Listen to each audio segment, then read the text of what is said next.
Assalamualaikum warahmatullahi wabarakatuh.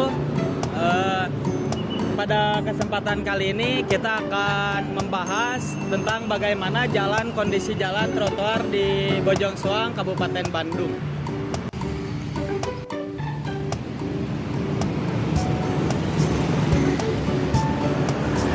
Bojong Soang sekarang udah banyak berubah drastis.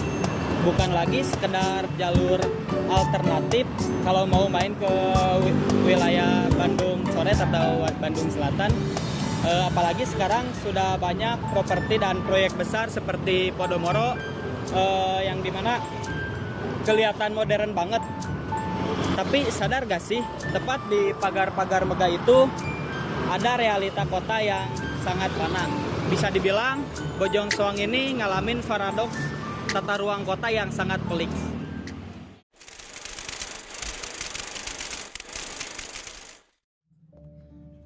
Pertama, kita bahas hak yang paling mendasar pada warga, yaitu jalan kaki.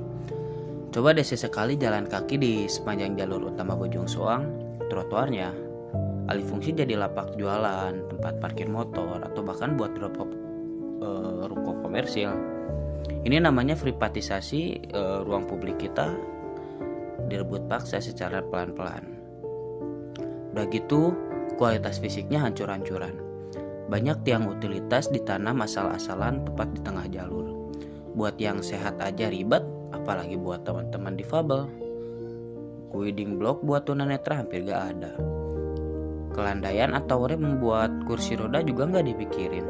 Intinya, pejalan kaki di Bojong Soang itu konsepnya bertaruh nyawa di bahu jalan.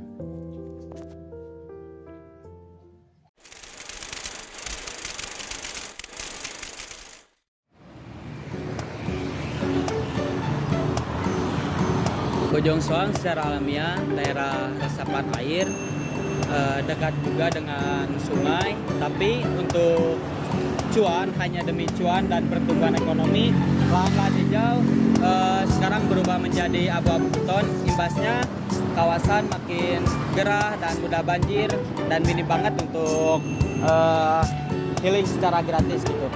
Dan adapun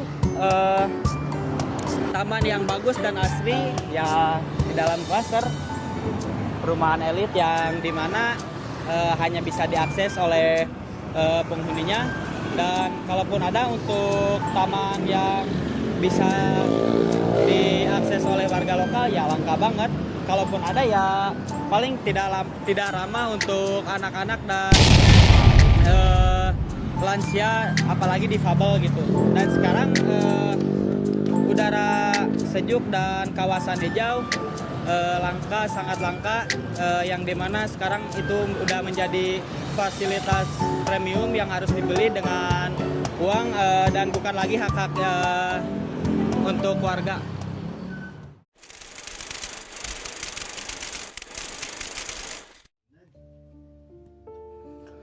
Nah, poin ini yang paling kerasa. Ketimpangan sosial yang kelihatan jelas banget dari tata ruangnya. Di Bojong Soang ada pemisahan yang nyata banget antara kelompok ekonomi atas dan warga lokal.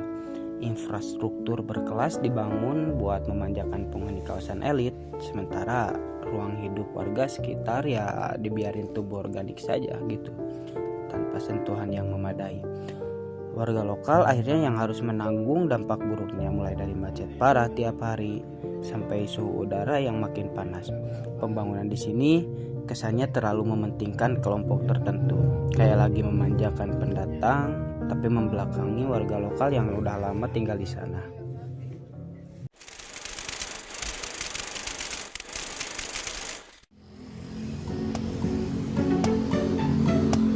Terus kenapa aturan ini bisa dibiarkan? Jawabannya klasik, yaitu penegakan hukum dan tata ruangnya yang sangat melempem, atau soal tata tertib, rencana detail yang dimana seringkali kalah fleksibel sama urusan investasi berskala besar. Banyak bangunan komersil yang melanggar sepadan jalan yang alih fungsi lahan hijau jalan terus tanpa ada kompensasi lingkungan yang seimbang sampai trotoar sampai trotoarnya yang hilang juga dicuekin aja. Selama aturan dan sanksi tegas, ya Bojong Soang akan menjadi kawasan yang tetap chaos.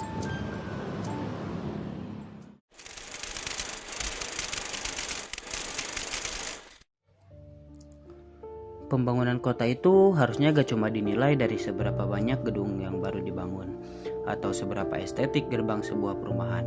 Kota yang benar adalah kota yang inklusif yang memanusiakan pejalan kaki, merangkul difabel, menjaga ruang hijau, dan adil buat semua golongan.